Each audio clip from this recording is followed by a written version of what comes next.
You're listening to the Cars of Carlisle Network. Podcast episode number 70, Rob Dyson and Dyson Racing.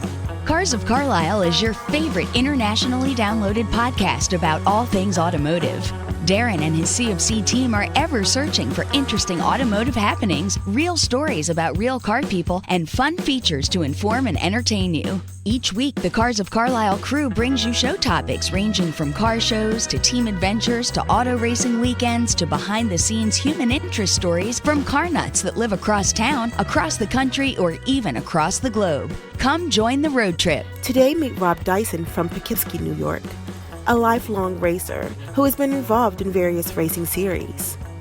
In follow-up to the Cars of Carlisle team's visit to Dyson's racing facility during the Rally North America event, Darren recently interviewed Rob to bring these exciting racing stories to you. Starting his racing career in 1974, Rob entered the sport from the grassroots, driving a Datsun 510 in the SCCA. Over the decades, Mr. Dyson collected multiple racing victories and accolades while rising through the ranks in various race series. In this episode, you're going to hear about tracks like Lime Rock and Watkins, Glen, and ride along in marques that include Lola, Mazda, and Porsche. It's time to don your fireproof suit, racing gloves, and helmet.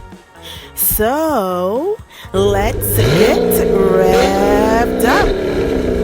Hello, Cubers, and welcome back to your favorite informative automotive podcast. I am your trusted host, Darren, and this week we will be talking with Poughkeepsie, New York-based former racer and race team owner Rob Dyson. And I think this is an interview you definitely want to listen to.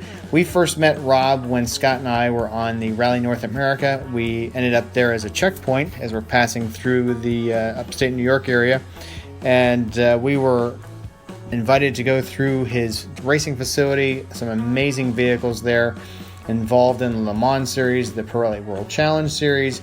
Rob has been racing since the 70s. His son now races. They have involvement from a global standpoint and really have quite the impressive collection of vehicles and race cars there. But this episode is dedicated to Dyson Racing and Rob telling you about his past and his involvement in the racing world. So let's get into that here momentarily. But before we do, this week's trivia question is related to one of the series that Dyson Racing has been involved in, and that is the Pirelli World Challenge, the PWC series. So my question to you is this: what is the highest class in PWC racing? That answer at the end of this episode. So let's go to Poughkeepsie, New York, and talk to Rob. It's really an opportunity to expose what Dyson Racing is and what it's about to others that may not otherwise know. Dyson Racing started when I kind of began my love affair with the internal combustion engine at the age of about 8 years old. Okay. And I worked on cars when I was a kid, and when you live on a farm, like we did on weekends and summers when I was a kid. Then we ultimately moved up. I grew up in suburban New York, but we had a farm in Millbrook, New York. Mm-hmm. And when you do that, that gives you the ability to start doing stuff, and one thing led to another. And I didn't think about doing it competitively until after I got out of grad school in '74, and I said, geez, it's the old what's it like out there? Mm-hmm. I mean, I've been a race fan and worked on a couple of race cars and had been following racing for a long time. And I said, geez, maybe I should do it. So I asked my wife, and she went along with it and said, well, sure, do it. And I said, well, I'll just do it for a year, see what it's like. Well, one thing led to another, and won a whole bunch of races the first year I went out there, and just felt comfortable driving. So started racing a little bit more, and one thing led to another, and we kept moving up. And as my businesses got a little bit bigger and a little bit better, I could afford to do a little bit more, so I started doing more, and that was it. Mm-hmm. Well, and the long and the short of it is that we've been doing it. I've been competing for myself, I drove cars for about 34, 35 years, and then Chris came up, and so we just kept the wheel turning. Well, sure. And I from my research and remembering when I was there through Rally North America in your shop, I think it all started, your wife's name, Emily, but she was your crew of one, right? And it was a Datsun 510 sedan of all things that won that Watkins Glen race, right? So. That's right. She was, it was she and I when we first started. And then I got one of the kids that worked at the farm to join us, and it went from there. And then a national championship soon, that would have been about 6-7 years later in 1981, right? Piloting That's right. A Nissan 200 SX. That's right. I ran the runoffs in 80 and 81, and the idea that what we did was we just just succeeded. Then in 82 we did a kind of a short season, and then in 83 we decided to move up. My good friend Bob Aiken said, "You got to stop club racing and come into IMSA." And so I looked at the Firebird and thought that was a pretty slick design, and that would be a pretty good GTO car. Okay. And or a Trans Am car. You could almost race both. You could both series with the same car with minor changes. Right. And so I got a guy named Bob Cuneo at Chassis Dynamics in Waterbury. He had done some work for us on our 200 SX to build up the car, and it was a little bit delayed, so we got started late. And we ran, I think maybe 8 or 9 races with the car. Mm-hmm. And it was an adventure. I think we learned a lot, how to make a car work, and it had some flaws in it that we had to surmount, but the car was fundamentally pretty quick, and we did Pat Smith, who had joined me in the club racing when we were doing it part time, and even then Pat was doing, everybody was part time in those days, mm-hmm. including especially me, and so we did our own engines and did a lot of the car work, and I did a lot of the car work on the car myself even then, and so we ran the IMSA with the GTO car, and then we did a couple of Trans Am races, as a matter of fact. Okay. And we did fairly well, and I started looking at moving up because I felt that this GTO Pontiac that we had was really a prototype in the truest sense of the word, in that there was none on the planet like it. Mm-hmm. So I said, gee, maybe we ought to start taking a look at prototype racing, and I started talking to the people at March. In those days, March had a pretty good car, and not thinking I could get a Porsche, and Bob Aiken intervened and introduced me to Al Hobart, and then Al came along, and we started talking. We actually hit it up and got a pretty good friendship, and off we went. So was that the Porsche 962? Well, what happened was Bruce Levin owned the car, and he had ordered another car from Al, and Al said, look, you're going to get your other car. Why don't you let me sell the car that you've got to Rob Dyson and get him going? Okay. And Bruce and I made a deal, and off we went. So I bought 101 from Bruce. Okay. All right. Very good. Well, that's when you were in IMSA GTP. Well, that was around the time you mentioned Pat Smith, or helping you out from the beginning.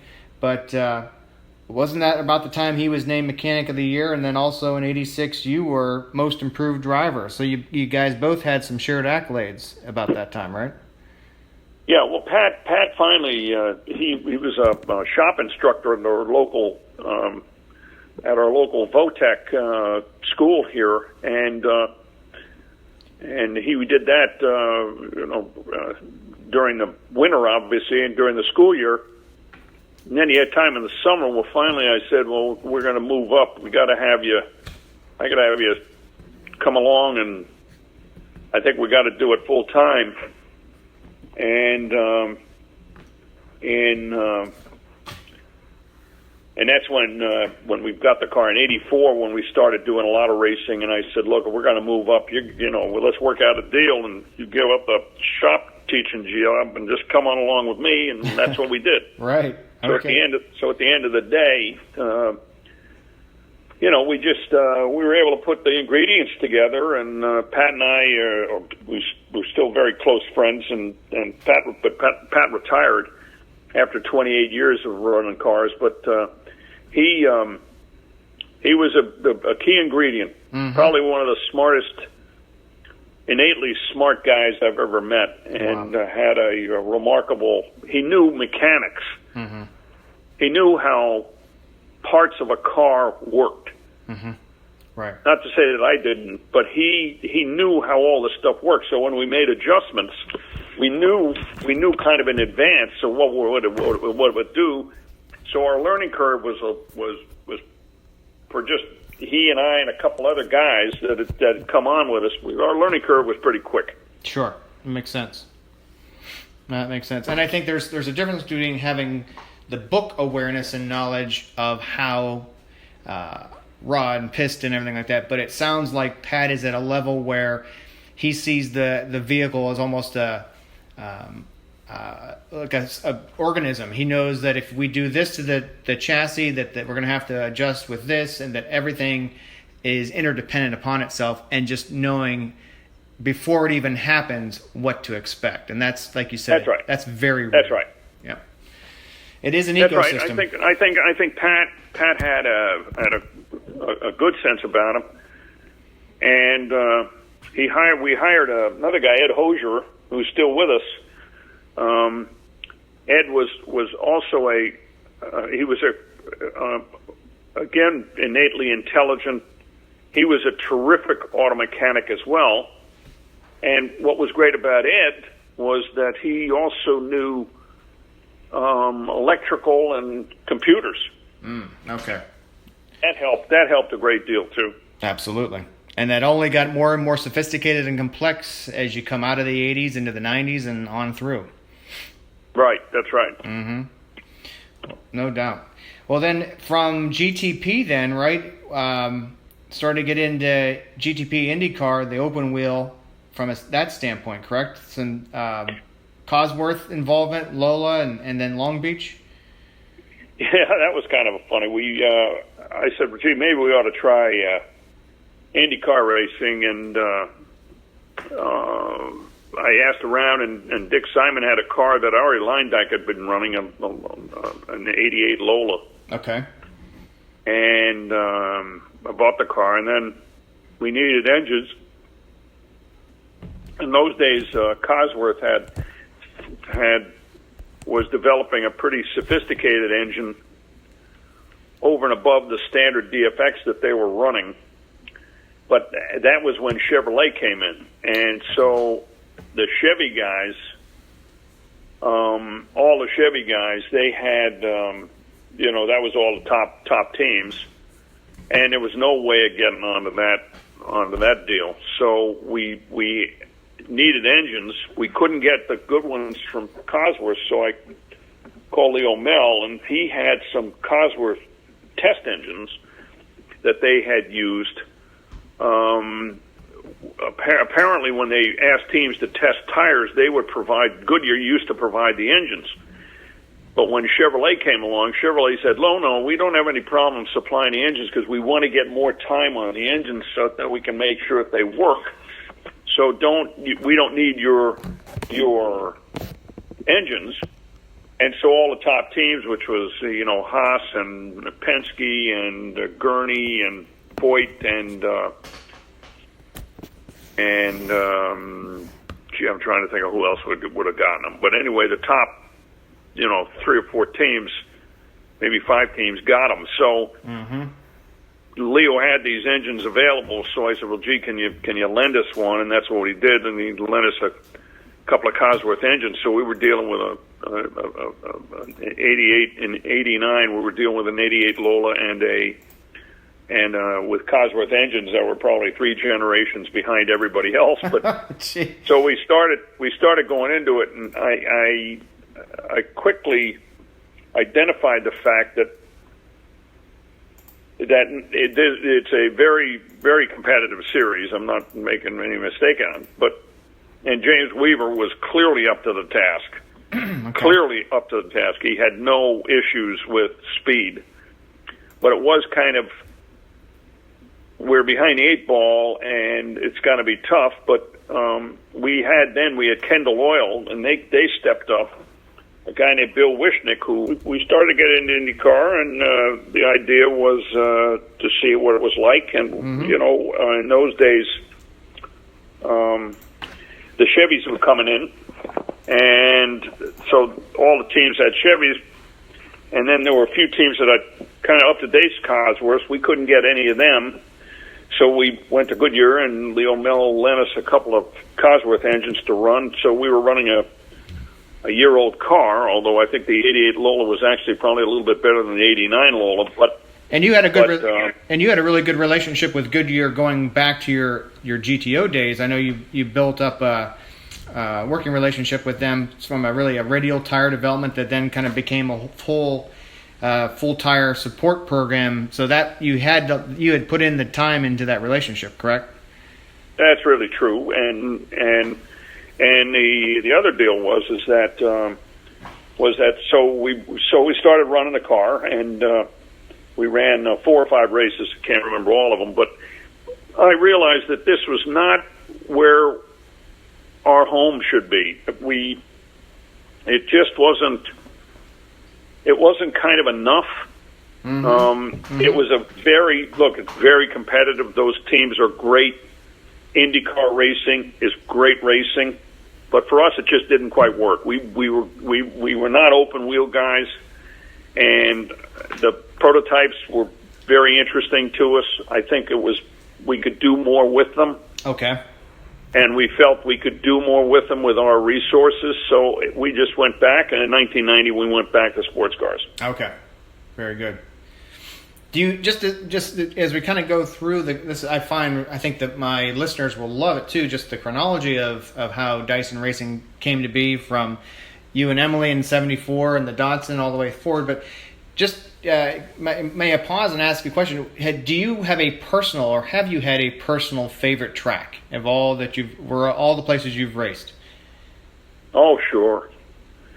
Yeah, I think the long course at Watkins Glen is probably the one that I really enjoyed racing. Okay. I remember racing there in '74 when we were club racing, when they were still running F1 races. And I remember running up there when they reopened the track, and after it had been closed down for a long time, it was closed down. And running the Porsches, because there was a long period of time when they weren't running any races there, but that long course is just terrific. It's just got great flow to it. The corners are great. It's safe, fast. Mm-hmm. I think, of course, Lime Rock is one of my favorites. That's kind of a home track, as I think Watkins Glen was. Right. Lime Rock is about 40 minutes from the house. It's about an hour and 10 minutes from the shop. And it was just one of these things where we had a lot of miles on at Lime Rock. And we used to go to Lime Rock. Pat and I, we used to go to Lime Rock after school and after work. You could get there on Tuesdays. They had open practice on Tuesdays at Lime Rock in those days, and you could run whatever you brung. And we'd take the Datsun over and run for, I think it was $25 if you got there 1 o'clock, and it went down to $15 if you got there at 4. Okay. And it went till 5. So we got there at 4. And we got there at 3:45, 4 o'clock, and then we'd run for a little bit, try something, run for a little bit, try something. So it was really, really a kind of a test track for us, and it was ideal for that car at that track because, you could figure out suspension or whether there was some kind of thing we should do with the toe on the front end. There wasn't much you could do on the rear, but just checking stuff out. So sure. Both Watkins Glen and Lime Rock are real favorites. There's no doubt about that. Okay. Excellent. So we get I appreciate that. I'm glad you mentioned that. In fact, the week that we saw you by way of Rally North America, we had hot laps. They had rented the track for Rally North America, and we had some hot laps at the Glen. And what people don't realize is that it feels very different. You know better than anybody that when you're on the track at speed, you're down among those light blue painted walls. You feel like you're kind of running through almost through a canyon. It's there's a lot more pitch and elevation change than you realize when you're watching something on TV. Oh, there's no doubt about that. Mm-hmm. Sure, that's really true. It has elevation changes. In fact, there's no surface that's really parallel to anything. I mean, you're going either uphill or downhill, either in every corner and every straightaway. Yeah, exactly. Yeah, you got to be on your game no matter where you are on that track. For sure. That's for great. sure. So you come out of Indy, get back into GTP, correct? Right. Okay, and then I know that had some podium finishes and a win down in Tampa. That getting back to it with the World Challenge, right? Yeah, Tampa. We did a race at Tampa. That was the last race win, I think, domestically for the 962 ever. I don't think there was any other 962 that won after that. Okay.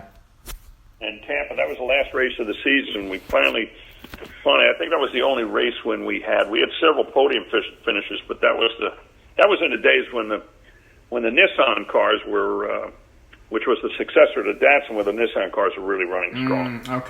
Okay. Gotcha.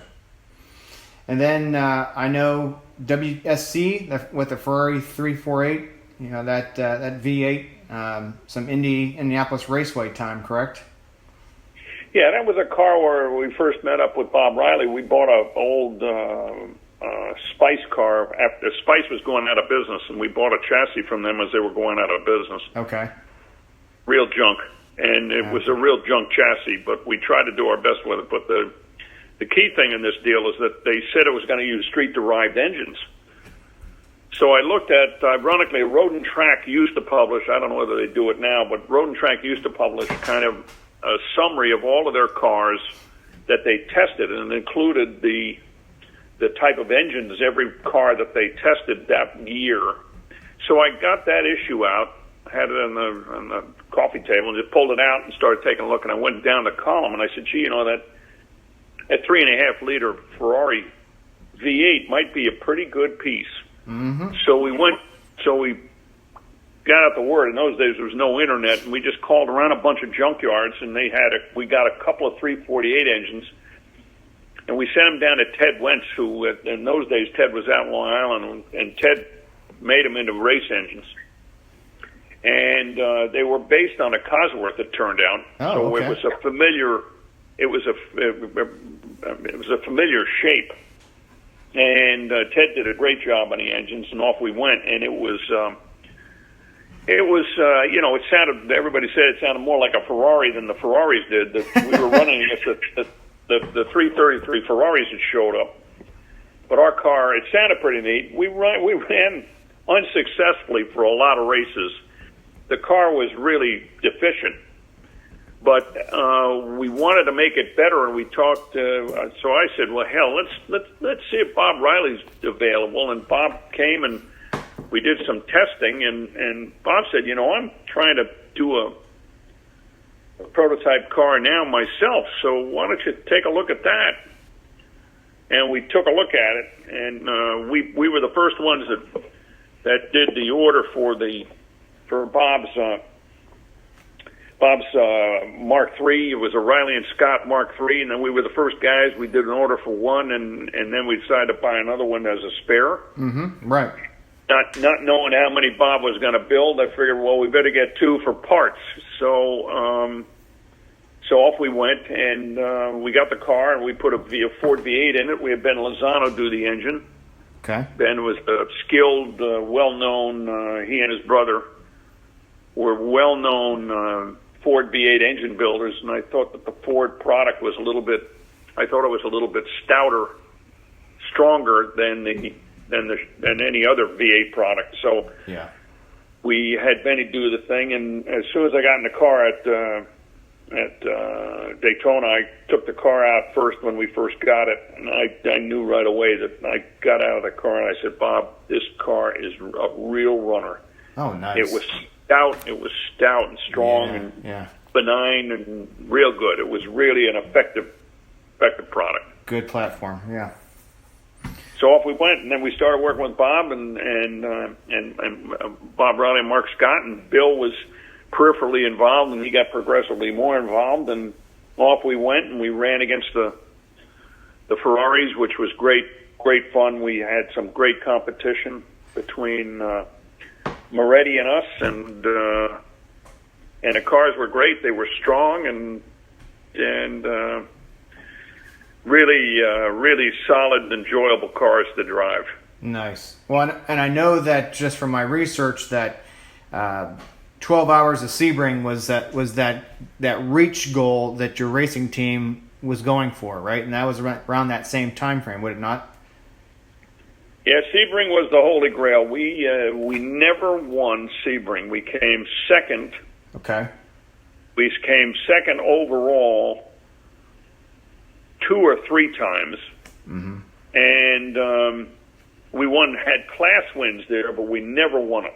Gotcha. Okay. Well, that's again the fact that you were there and you got as high as you did. Now I know carrying through the aught years, 2002, 2006. I mean, you went Riley and Scott, and then Lola, Porsche, Mazda. Is there anything that you wanted to talk about in that era? I know you. Well, I think that what happened there was that the prototypes started changing and the formula changed, and the idea and we got involved with the Lola because frankly they were the only car out there. There were Ferraris and other cars, but we looked at the Lola, and the first one we ran with them was I saw the MGs saw one of the MGs run at Le Mans. At least I saw it on television. Uh-huh. And I said, that is the slickest designed car I've ever seen. Mm-hmm. Based on its size and its body shape. Yeah. So I called Martin Bahrain, who was the owner of Lola, and I said, Martin, I want to get one of those cars. Well, no, we can't. They're MG cars. And I said, well, look, if one of them comes available, you call me. Right. He says, well, let me see what I can do. I said, you call me. And so Martin, I was over in London on business, and Martin came down and sat down with me at dinner. I think he was sizing me up because he'd never heard of me before. I guess he'd heard a little bit about us from running domestically in the U.S. We hadn't done anything in Europe. And so we sat down, and he says, look, let me see if I can get one loose. And he cut one loose, and that's when we started with the 675 car. Okay. Where we won. We beat everybody twice. We beat Audi and Panos twice. Oh my. And we had a race team with five or six guys beating Audi had more people in their catering truck than we did in our whole team. So it's kind of fun when you take Goliath down. So anyway, we had a lot of fun. It was a lot of fun. Mm-hmm. It was just a lot of fun. Mm-hmm. So the whole deal was that that was a great car, and that got us hooked up with AER. They were doing our engines, and we were putting some development money into it. And finally, I said, "Look, why don't we start partnering up here with you guys?" And that started our relationship with AER, who currently supplies the engines to Indy Lights and Mazda prototypes that are running in IMSA, and also we supply 2 teams in the World Endurance Championship, the the 4 cylinders in the lights, 4 cylinders, and the smallest engines in the paddock at the IMSA races. Okay. And then a 3.2 liter twin turbo V6 for the WEC. Okay. Well, one of the things that in my research that really jumped, and I know that we're running over here on time, Rob, and I appreciate you giving up of some of your day. But as we start to wind down, one of the things that jumps out to me is in 2012 how you had at Road America. I think that's where you had the closest overall finish in ALMS history for the American Le Mans Series. Wasn't it like 0.08 of a second, or to 0.083 to be precise? But it was. Well, it was we had two races out there, 2 years in a row against the same team, Greg Pickett's prototype team against us. Greg was running. I can't remember. I think he might have been running I think we might have been running Porsches then. I can't quite remember the cars we were running. Mm-hmm. But anyway, we had one race where they beat us by about I think 10 or 12 tenths of a second. Wow. And then the next year we came back and beat them by 8 tenths of a second. So we traded that, and I said I'll never forget at the end of the race, I said to Greg, I said, from now on, we got to start asking for appearance money. Yeah, that's right. Yeah, that's you're putting on a good show at the Checkered. That's pretty good. That's really good. Exactly. Well, for the last 5 years, you've been in the PWC or the Pirelli World Challenge and the Bentley Continental GT3, and your son Chris. You want to talk a bit about that for a second? Sure. Yeah, we. Guy Smith called. This guy had been working with us on the GTP days and with the prototypes, and Guy worked for us for about 10 or 11 years, and he called and said, "Say, Bentley's looking for an American race team to run their Bentley Le Mans GT3 car." And I said, "Well, gee, why don't we talk to him?" Chris went over there, made the deal, and they came over. We ran those cars for a little more than about 2.5 years. We ran that in the Pirelli World Challenge. Okay. That was a good experience. Well, good experience. We the cars were elegant cars, beautifully built and heavy. So, talk about stout. They were beautifully built, and it was a full package. They came with the hospitality and all that stuff. So it was really a really big deal, and I think we did fairly well with the cars. Mm-hmm. And now Chris is he's behind the wheel. Yeah, Chris is doing. We're doing a Trans Am. Chris has got a Mustang and Trans Am. Okay. And he's also doing some sprint car stuff. Silver Crown, USAC Silver Crown sprint cars. Yes. So he's running a few of those races, but he's mixing in with the Trans Am, and I think he's ahead in points. So far, he's ahead in points this year on the Trans Am. Excellent. Well, those are exciting series of racing. People that maybe aren't exposed to it should check it out. They got a lot of cars running, and I'm telling you, it's tight racing. Yes, it is. It's a lot of tight racing. Yes, it is.